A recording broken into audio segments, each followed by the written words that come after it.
Good morning, everyone. Welcome to our presentation on Compulsory English, ENGL. 3. My name is John Robert Bishwakarma, and I am a lecturer in English.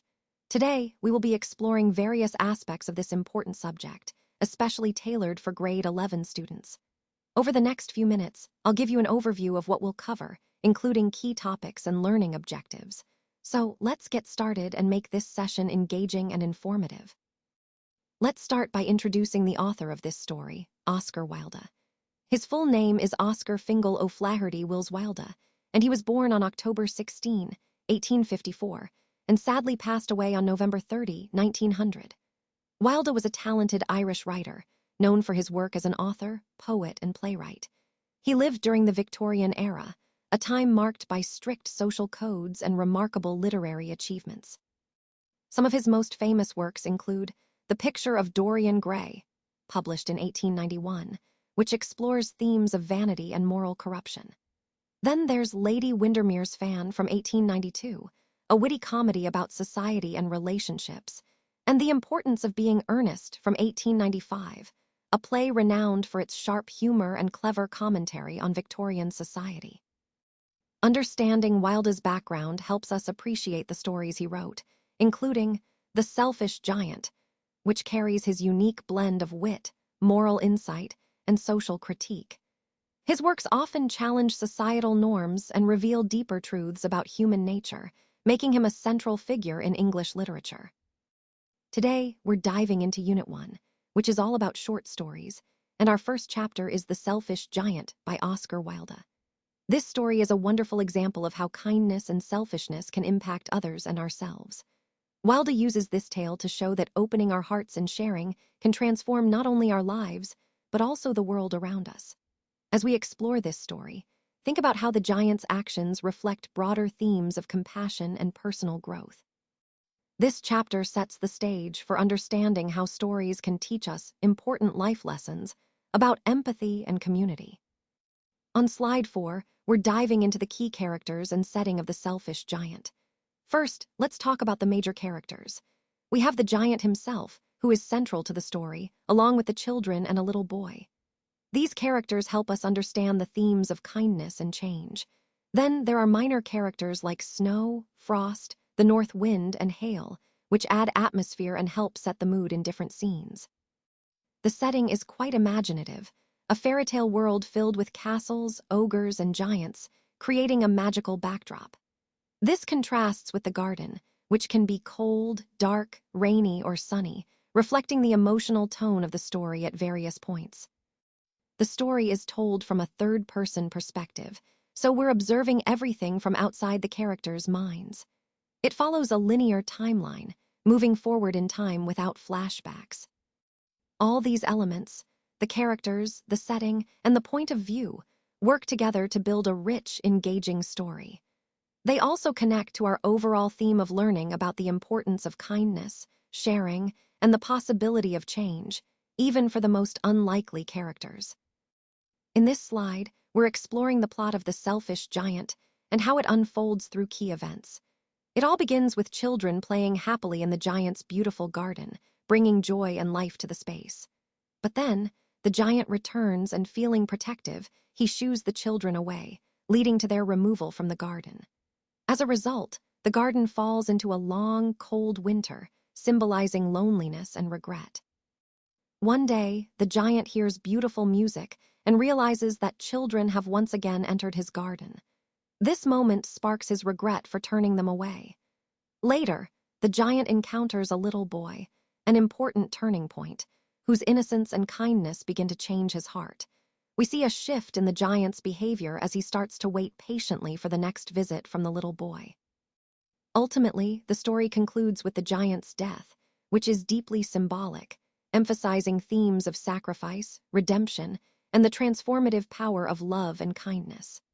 Throughout the story, we see how the giant's actions impact not only himself, but also his environment and the children, tying into our overall theme of growth and compassion.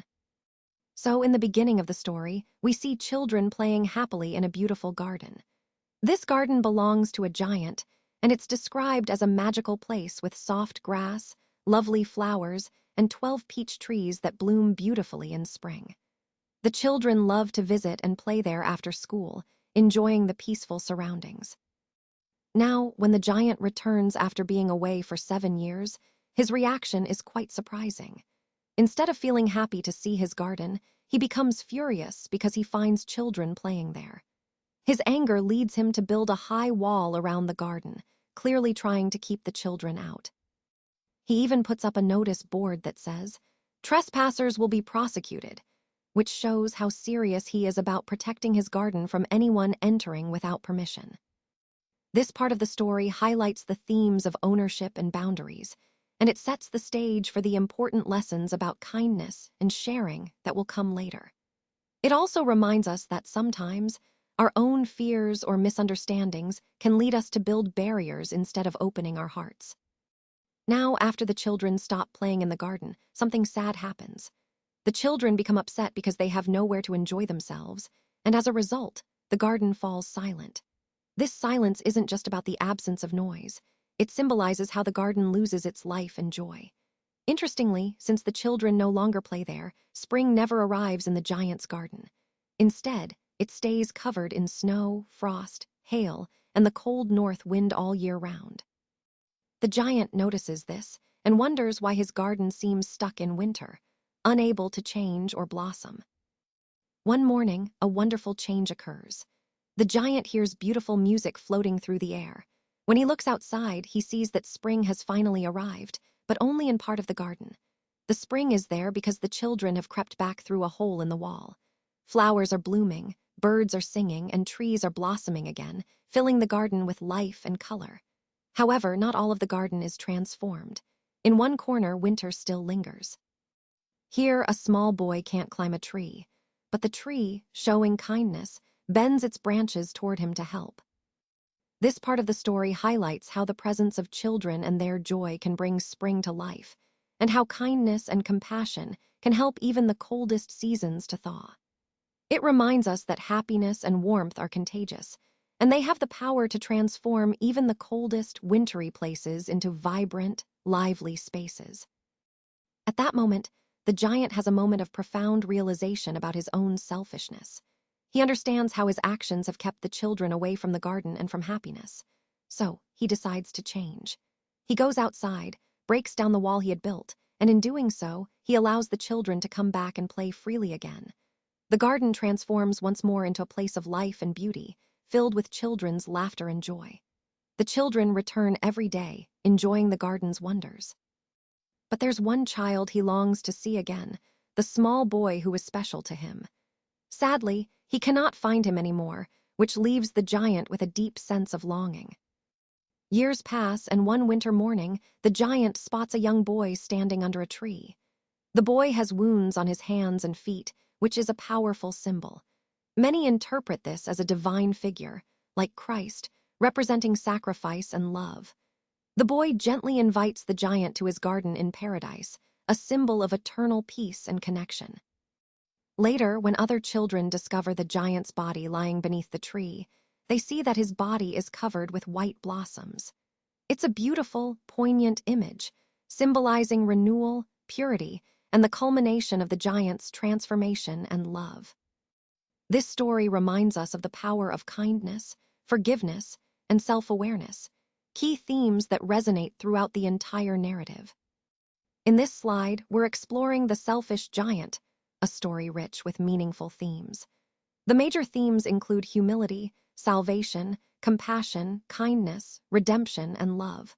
These are all interconnected, showing us how genuine humility and kindness can lead to salvation and redemption.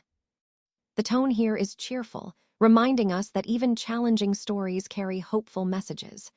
We use symbols to deepen our understanding.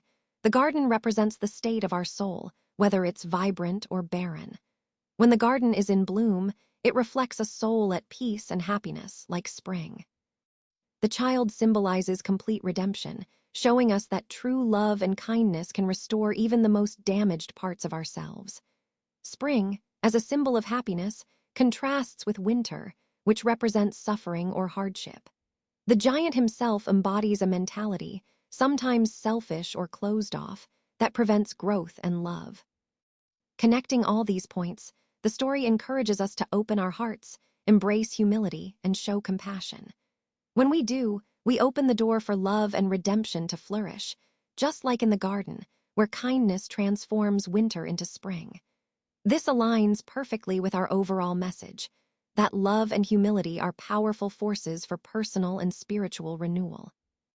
Let's take a closer look at some of the literary devices used in The Selfish Giant. First, there's alliteration, which is when words start with the same sound. For example, it was a large, lovely garden with soft green grass. The repetition of the L sound helps create a gentle, lyrical feel. Next, we see repetition, which emphasizes key ideas.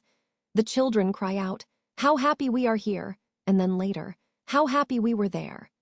This shows how their happiness is tied to the garden, and it also highlights the contrast with the giant's later feelings. The giant also personifies the trees, making them seem alive and expressive. They forgot to blossom, and they're waving their arms gently above the children's heads. This gives the scene a magical, animated quality, making the environment feel more alive. Then there are metaphors and similes. The giant's breath is described as like ice, which vividly conveys how cold and unkind he initially is. But the children are called the most beautiful flowers of all, emphasizing their innocence and beauty and how they brighten the garden. Finally, we have hyperbole, an exaggeration used for effect. The giant's heart melted as he looked out, illustrating how deeply he was moved by the children's happiness and innocence. It's a powerful moment that shows a transformation in his feelings. All these devices work together to deepen our understanding of the story's themes: kindness, change, and the importance of sharing joy. They also help us see how the language paints a vivid picture of the garden and the characters' emotions, connecting to the overall message about compassion and growth. Let's go through some probable exam questions for The Selfish Giant. First, why did the giant build a high wall around his garden? Well, he wanted to keep the children out because he was annoyed by their presence and thought they might damage his beautiful garden. Next, how did the children react after being banned? They felt sad and disappointed, and they stopped playing there altogether. When spring stopped coming to the garden, it became cold, gray, and gloomy, completely lifeless, because the giant's selfishness kept the joy and beauty away. What made the giant realize his mistake?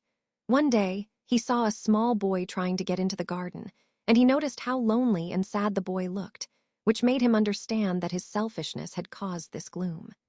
The small boy the giant loved most was the one who was always trying to get into the garden, and he was also the most special because he brought the message of love and kindness. At the end of the story, the giant's heart changes, and he becomes generous and kind. He removes the wall, welcomes the children back, and finds happiness through love and sharing. The central moral of the story is about the importance of kindness and sharing, how selfishness can lead to loneliness, but love and generosity can bring happiness to everyone. This story reminds us that being caring and open-hearted makes life truly beautiful. Let's explore some long answer questions that really delve into the story's deeper meanings. First, how does Oscar Wilde use the change of seasons to reflect the giant's selfishness and his eventual transformation? Well, the changing seasons symbolize the giant's attitude towards kindness and selfishness. In winter, the giant is selfish and cold, refusing to share his garden with the children, which causes winter to stay. But when he begins to understand love and generosity, spring returns, bringing warmth and life back to the garden. This shows how his change of heart impacts not just himself, but the whole environment. Next, the little boy with wounds on his hands and feet is a powerful symbol. He represents compassion, sacrifice, and the idea that love sometimes involves suffering. The boy's wounds remind us of the suffering that comes with true love and kindness, and his presence signifies hope and the possibility of redemption. Now, let's talk about the theme of love and generosity in The Selfish Giant. Wilde demonstrates that true happiness comes from sharing and caring for others. The giant learns that being selfish isolates him, but opening his heart brings joy, not just to others, but also to himself. Love and generosity are portrayed as forces that can transform even the hardest hearts. Regarding the statement, "The children are the real bringers of spring," this highlights that innocence, joy, and kindness, embodied by the children, are what truly rejuvenate the world.